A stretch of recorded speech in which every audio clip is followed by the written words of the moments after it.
క్రీస్తునందు మిక్కిలి ప్రియులైన సార్వత్రిక సంఘ పరిశుద్ధులందరికీ ప్రభు అయిన యేసుక్రీస్తు వారి ఘనమైన నామములో శుభాభివందనాలు తెలియపరుస్తూ ఉన్నాము.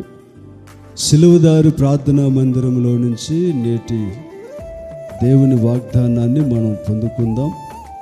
అపోస్తలుడైన పౌలు రోమా సంఘానికి పత్రిక రాస్తూ ఇలాగ తెలియపరిచారు. రోమా పత్రిక 5వ అధ్యాయము 11వ వాక్య భాగంలో రాయబడిన మాటను మనం చదువుకుందాం.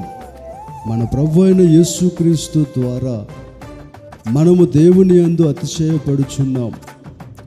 ఆయన ద్వారానే మనం ఇప్పుడు సమాధాన స్థితి పొంది ఉన్నాము. ఆమేన్.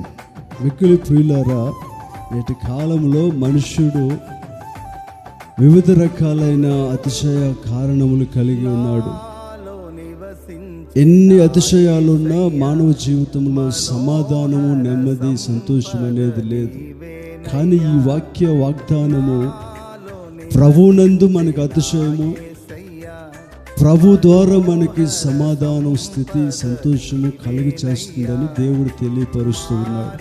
నేటి కాలమానంలో సిలువ యందు అతిశయం కలిగిన వారమే సమాధానం కలిగి ప్రభు రాజ్యం వైపుగా మనం సాగిపోదుము గాక.